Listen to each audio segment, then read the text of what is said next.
ya, masih ada pergerakan mobil. Fajar kayak jam 10 tuh.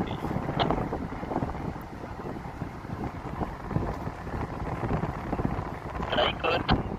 Setelah itu tutup, Kita ikut.